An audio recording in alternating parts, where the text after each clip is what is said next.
Tinuturo yan eh. Okay? Yung paano maging positive. Yan. Paano maging punctual. Yan, mga ganon. Yung mga preparedness, being organized, lahat yung attitude kasi yun eh. Okay? So, ito, basic lang muna to. Tuturo ko sa inyo. Is the skills.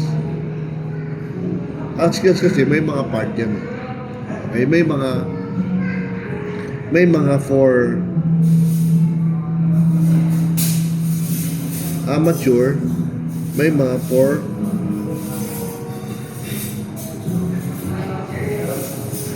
professional skills. So sa amateur muna tayo, this is the basic. Ang tawag dyan, basic or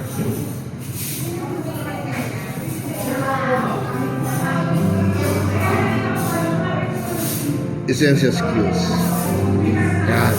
Ngayon, ang goal natin is kailangan ikaw ay ma-equip. Kasi part ng attitude meron ka na kasi nakikita mo na sa dating networker eh. 'Di ba? So kailangan mo lang yung basic skills.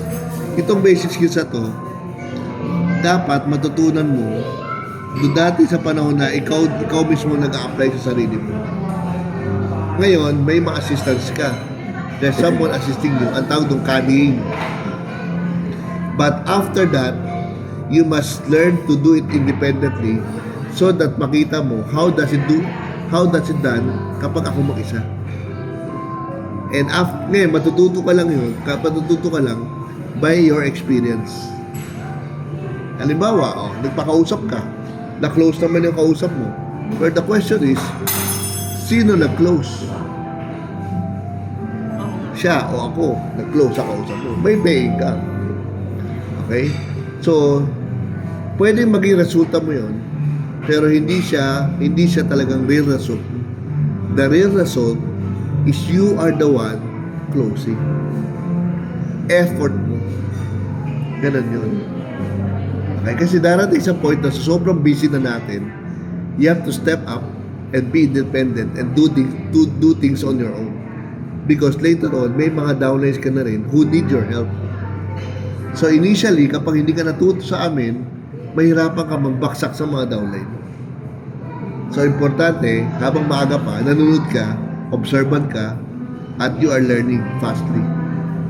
Okay? Actually, ginagawa na nga natin ngayon, experience na to. Yung mga na-Indian, experience yun. Yung mga people who say no to you, experience yun, mga rejection, yung mga hindi no show up, yung mga tumanggi, yung mga rebuttal, yung mga magaling mong object. Yan. Experience yun lahat. Okay? So, basic, no? Sisimulan natin ito. So, importante dyan is gain experience. Ibig sabihin, do things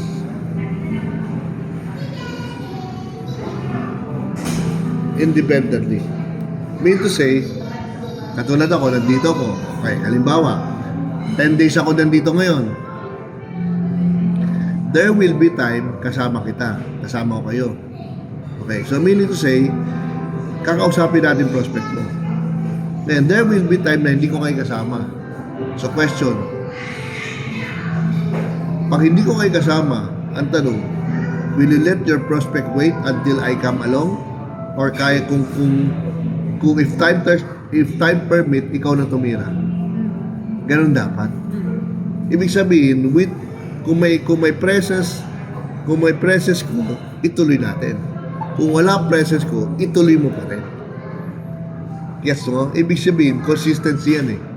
Hindi mo pwedeng hintayin kung sino available, tsaka ka lang hingin ng tulong, hindi. Kasi do things independent. That's the only way that you're gonna learn. Ganun pa rin pakiramdam. Ganun. Okay? Lalo pag nakaklose mo na. Sa tingin mo, ano kaya pakiramdam ni Tita Suset mo? Sila mo, Tito Suset, congratulate mo naman ako. Bakit? May na-close akong 5 amethyst on my own tonight. Wow. Ano sabihin mo? Wow talaga. Kasi effort mo mag-isa eh. ikaw naka-close eh. Mhm. May wow factor eh. Pero kung siya na-close, walang wow factor. Walang wow factor. Kasi siya nag-close para sa'yo eh. Pero kung ikaw nag-close mag-isa at pinaalam mo sa kanya, wow talaga sabihin niya. So, dapat dumarating tayo sa stage na ganyan. Kasi lahat tayo, eventually, tandaan nyo kayo ang binababarang ko sa Pangasinan, sa Dagupan especially, ibig sabihin, kayo maging pillars ko. Ibig sabihin ng pillars, hindi later on, 3 months from now, because I'll be moving around,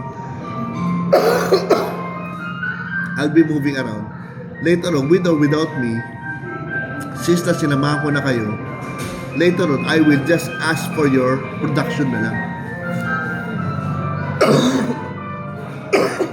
Thank you. Ay, padagdag lang Later on, I will just ask for your production na lang. I will not ask for your whereabouts na. Kasi kayang-kaya na yan, nagawa na yan eh. Okay, ganun na lang mag-iusapan natin. Come June or July.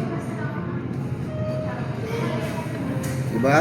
Kasi ngayon, sinasama ko pa kayo eh. Hanggang bahay-bahay nga, sinasama ko pa kayo eh.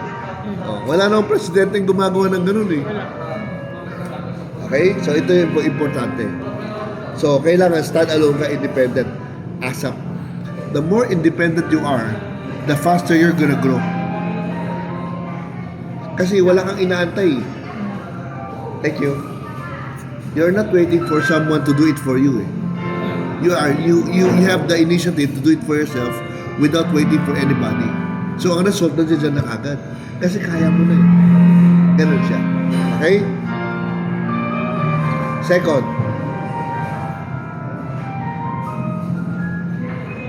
ito. Importante to. Prospect list. This is the blood of the business. The prospect list. Okay? Without the prospect list, kasi tingnan mo alam mo ba kung anong kaduktong nitong prospect list?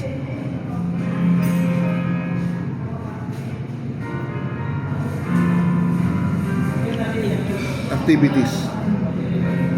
So, meaning to say, tanggalin mo tong prospect list na to.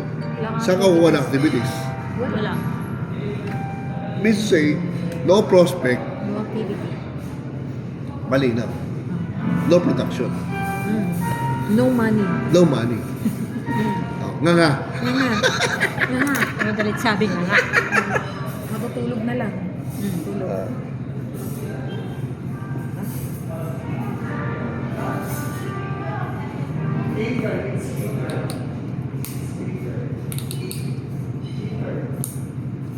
Okay? So, prospect is very important. Ngayon, do your best to come up with 300 names.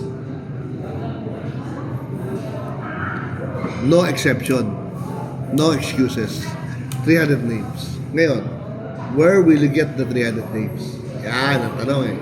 Okay. So, kaya ganito. Ang 300 names na yan, pwede manggaling sa tinatawag natin na warm list. Who are the warm list? These are the people whom you know. Okay? Yan, warm list yan. Pangalawa, Cold list. these are the people whom you do not know. The people that you know, sa 300 na yan, siguro 1/3. 100 pwede. Pero yung 2/3 na yan, cold list yan. In short, matututo ka talaga kumausap ng mga strangers. Just to come up with the 300 names. Ganun siya. So ako, naka-breakdown ako nung nagsisimula ako, sabi ng trainer namin, basta gumawa ka ng listahan. Kung listahan na 300, hindi mo magawa, huwag mo na asahan na matutupad mo na pangarap mo. Simple instruction na hindi mo magawa. Ganoon. Imagine mo, simple homework lang, hindi mo magawa. Yayaman ka pa kaya? Ganun. Ganun talaga. Okay, ngayon, Eto, nung tumagal na ako,